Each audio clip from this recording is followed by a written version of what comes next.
ఆధ్యాత్మిక సుధాసాగరం ధర్మ సందేహాలు కార్యక్రమానికి స్వాగతం. మనం పూర్వీకులు పాటించిన ఆచార సాంప్రదాయాల్లో అనుసరించే సమయంలో ఎన్నో సందేహాలు వస్తూ ఉంటాయి. వాటిని ప్రేక్షకులు మనకి ఈమెయిల్ ఉత్తరాల రూపంలో రాయడం జరిగింది. మరి ఈ విషయాలను నివృత్తి చేయడానికి ప్రస్తుతం మనతో ఉన్నారు ప్రముఖ ఆధ్యాత్మికవేత్త మద్దుకుంట శ్రీకాంత్ శర్మ గారు. మరి గురుగారి మాటల్లోనే అడిగి తెలుసుకుందాం. నమస్కారం గురుగారు. నమస్కారం తల్లి. గురుగారు, మొదటి సందేహం అండి. కుకట్పల్లి నుంచి లలిత గారు రాస్తున్నారు, సప్తమోక్షపురములు అని వేటిని పిలుస్తారు? ఇక్కడ మరణిస్తే మోక్షం లభిస్తుందా అని. సప్తమోక్షపురములు అని మన సాంప్రదాయంలో కొన్ని పురములు ఉన్నాయి. ఏంటవి? అయోధ్య, మధుర, మాయా, కాశీ, కాంచి, అవంతికాపురి, ద్వారావతి చైవ సప్తైతే మోక్షదాయకాహ అని చెప్తారనమాట. ఇవి 7 పురములను సప్తమోక్షపురములు అంటారు.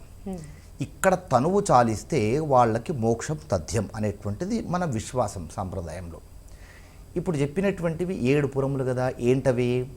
అయోధ్య, మధుర, మాయా, కాశీ, కంచి, అవంతిక, పూరి, ద్వారావతి.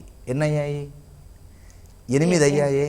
మరి చెప్తున్నది 7 కదా, 8 రాకూడదు కదా, 7 రావాలి కదా. అంటే ఇక్కడ ఏం చేస్తుంటారు చాలామంది అంటే, ఈ సప్తమోక్షపురములు అని చెప్పేటప్పుడు అయోధ్య, మధుర, మాయా, కాశీ, కాంచి, అవంతిక, పూరి అని చెప్తారనమాట. అవంతిక, పూరి వేరు వేరు కాదు, రెండు ఒకటే పదం అనమాట. అవంతిక, పురి. పూరి అనేటువంటిది మోక్షపురంలో ఒకటి కాదు. అయోధ్య, మధుర, మాయా, కాశీ, కాంచి, అవంతికాపురి, ద్వారావతి ఇప్పుడు 7 అయ్యాయిగా. వీటిని సప్తమోక్షపురములు అంటారు. అయితే మన సాంప్రదాయంలో ఒక విశ్వాసం అనమాట. ఇలాంటి వాటిని మోక్షపురములు అని ఎందుకంటున్నాము? అక్కడ తరువు చాలించినటువంటి వారికి మోక్షము, జన్మరాహిత్యము అనేటువంటిది. జన్మరాహిత్యమే ప్రతివాడు కోరుకోవాలి. పునరపి జననం, పునరపి మరణం ఇలాంటివి ఉండకూడదు. ఇంకా భగవంతుడి లోపల ఐక్యమైపోవాలి. అలా మోక్షాన్ని కలిగించేటువంటి పురములు ఇవి అని చెప్తారు. అయితే ఇక్కడ మరణించినటువంటి వాళ్ళందరికీ మోక్షం లభిస్తుందా అని అంటే, మోక్షం లభిస్తుంది తథ్యం. కానీ ఒకటి ఏమనుకుంటారంటే, ఇక్కడ మరణించగానే వెంటనే వీళ్ళెవరూ నరకానికి వెళ్ళరేమో అని అనుకుంటారు. ఇక్కడ మరణించినప్పటికీ కూడా నరకానికి వెళ్ళి తీరవలసిందే, వెళ్ళాల్సి ఉంటుందంట, ఖచ్చితంగా వెళ్ళి తీరవలసిందే. అయితే నరకములో 4 ద్వారాలు ఉంటాయి. తూర్పు, పడమర, ఉత్తర, దక్షిణ ద్వారాలు.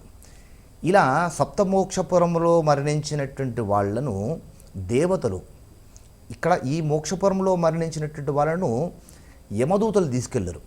దేవదూతలు విమానాలలో వీళ్ళని తీసుకొని వెళ్ళి వీళ్ళను నరకలోకంలో యమధర్మరాజు దగ్గరికి సగౌరవంగా విమానంలో తీసుకొని ఉత్తర ద్వారం గుండా తీసుకొని వెళ్తారు.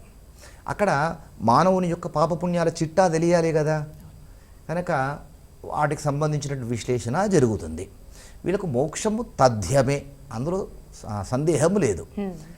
అలా మోక్షపురములు ఏంటి అంటే ఇప్పుడు చెప్పినటువంటివి 7. ఇలా మరణించినటువంటి వాళ్ళకి మోక్షం అనేటువంటిది తథ్యము. కాకపోతే ఇక్కడ మరణించినప్పటికీ కూడా వాళ్ళు ఇప్పుడు చెప్పిన విధానంగా వెళ్ళి తీరవలసిందే. అంటే వెళ్ళడం, మోక్షానికి చేరుకోవాలంటే వెళ్ళడం అనే రూట్ ఈ విధంగా ఉంటుంది అనేటువంటి విషయము తెలియాలి. ఈ సప్తమోక్షపురములలో అయోధ్య, మధుర, మాయా, కాశీ అన్నారు కదా. కాశీలో మరణిస్తే కాశ్యాంత మరణాన్ముక్తి అని అంటారు.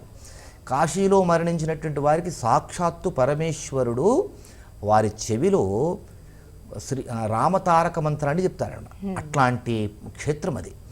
ఇలా మరణించినప్పటికీ కూడా ఇదిగో నేను చెప్పాను కదా, ఈ మార్గంలో గుండా వెళ్ళడం అనేటువంటిది మోక్షం మాత్రం తథ్యం.